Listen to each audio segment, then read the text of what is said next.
Hey, what's up, guys? So we got an article here by the Mirror. WHO could gain new powers to force Britain into lockdown in event of another pandemic. Okay, so it says could force Britain into another lockdown. Now, if you're an American like me, you may be saying, well, that doesn't affect me. The Brits need to take care of that. The problem here is that this is only being reported on in Britain. It's not being reported on in the United States. This same treaty that has been signed with the WHO in Britain has been signed by the United States. When the agreement was signed, there's only 18 months to opt out of the treaty with the WHO. We now have 6 months left. It's my belief that if the American people knew that the United States was going to give the WHO the power to lock down, force vaccine passports, vaccine mandates, so on and so forth, that the American people would be outraged, be out in the streets, demanding that the treaty be dissolved. The problem is, no one's reporting on it. So here I am, a construction worker with a very small following on social media, attempting to inform you. I did a video yesterday talking about how Biden was a disgrace because he tripped and fell. He's a disgrace for a lot of reasons, and this is one of them. He's a disgrace for giving sovereignty of the United States over our pandemic response to the WHO. The U.S. has 6 months to opt out. Biden is not instructing his czar over the pandemic response, whoever that is. Nobody even knows who this person is. You could bet they're bought and paid for by Big Pharma. He's not instructing them to opt out of the treaty. And of course he wouldn't, because Biden doesn't care about the American people, and his entire political career proves that. However, I do believe that any attempt by any outside forces or even inside forces to lock this country down again, to force vaccine mandates, to force vaccine passports, will not go over well in the United States. I believe that the American people have had enough. However, I'm sure that it has been prepared for that at a certain point, the American people will have had enough. This is why the FBI staged a terrorist attack on January 6th to pass over a 1,000-page bill the very next day on domestic terrorism. That bill wasn't written in one day. They had it ready to go. The plan for the FBI to stage an attack on January 6th was in place. The bill was ready to go. The domestic terrorism legislation is written. It is passed. It is law.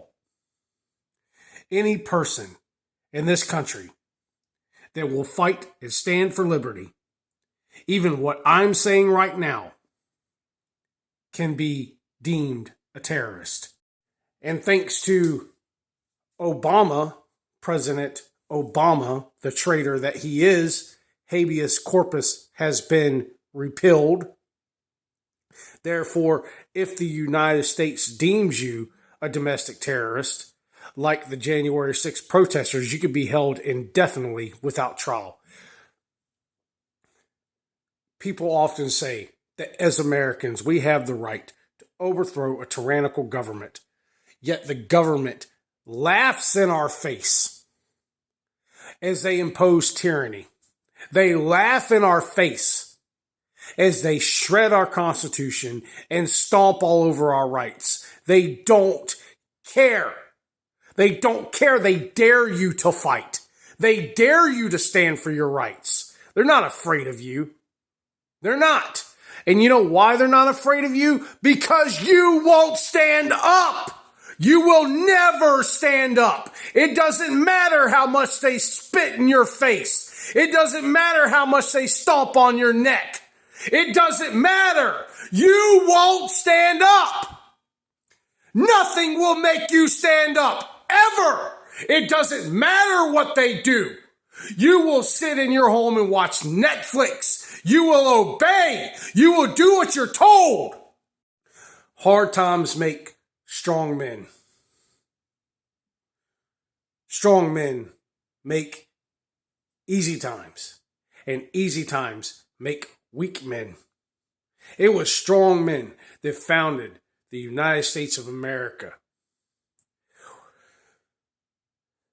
And weak men now occupy this country.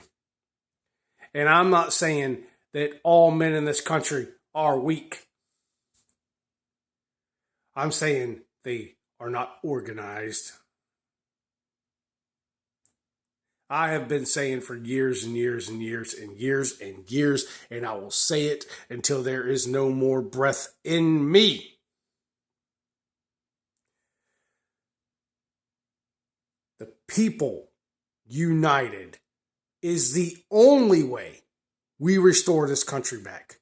We have to become organized. We have to stand united. Standing alone, we are a candle in the wind.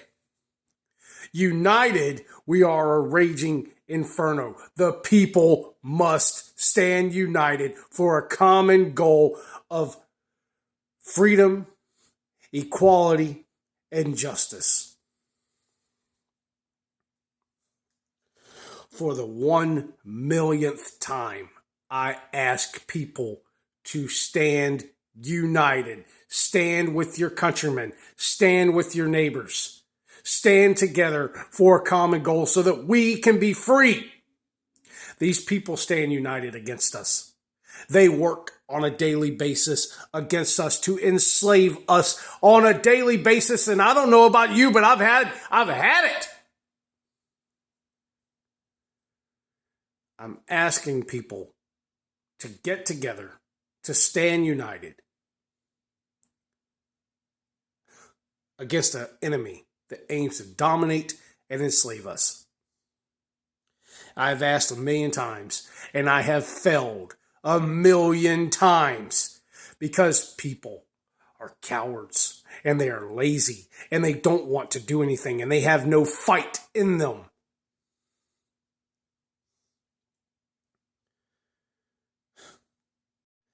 How much are we going to let them take? Government is nothing but force and violence. They write their crimes into law.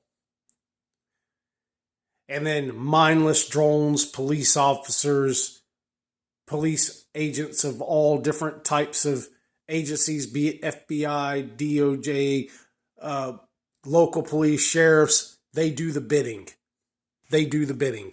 We live in a country that said the right to bear arms shall not be infringed. However, your local police are willing to murder you to infringe on that right. We are far from the country that we were founded to be.